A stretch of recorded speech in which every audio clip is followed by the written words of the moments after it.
Hello guys, welcome back to YouTube channel. ഞാൻ Sayyid guys. അപ്പോൾ നമ്മൾ ഇന്ന് നോക്കാൻ പോകുന്നത് നമ്മുടെ ഒരു പസിലാണ്. വീഡിയോയിലൊക്കെ കണ്ടിട്ടുണ്ടാവും. ഞാൻ വിശദമായിട്ടൊന്നും പറയുന്നില്ല, കണ്ടാൽ നിങ്ങൾക്ക് മനസ്സിലാകും. നമുക്ക് നോക്കാം. അപ്പോൾ ഇതാണ് സാധനം, കണ്ടോ? ഇതിങ്ങനെ രണ്ടായിട്ടാണ് വരുന്നത്.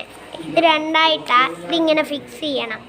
ഇതിങ്ങനെ ഫിക്സ് ചെയ്യണം. ഇങ്ങനെ ഫിക്സ് ചെയ്യണം. രണ്ട് സ്ഥലവും ഞാൻ അങ്ങനെ കാണിച്ചു തരുന്നില്ല. അപ്പം ഇത് ഇങ്ങനത്തെ സാധനവും ഉണ്ട്. മാപ്പുകൾ ഇങ്ങനത്തെ സാധനം ഉണ്ട് ഗൈസ്. ഇങ്ങനത്തെ കുറേ സാധനങ്ങളുണ്ട്. ഇങ്ങനെ മാപ്പ് കുറേ ഉണ്ട് ഗൈസ്. അപ്പോൾ ആ മാപ്പ് അതിൻ്റെ ഷേപ്പിൽ വരുന്ന സ്ഥലത്ത് വെക്കണം. എന്നിട്ട് ഫ്രാൻസ് ആണെങ്കിൽ ഫ്രാൻസിൻ്റെ ഇവിടെ കുറേ ഫ്ലാഗ് വരുന്നുണ്ട്.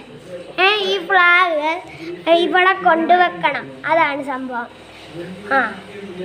അപ്പം ഞാൻ നിങ്ങളെ ഒന്ന് പരിചയപ്പെടുത്താൻ വന്നതാണ്. അപ്പോൾ ഇന്നത്തെ വീഡിയോ ഉള്ളൂ. അടുത്ത വീഡിയോ കാണാം. Bye bye.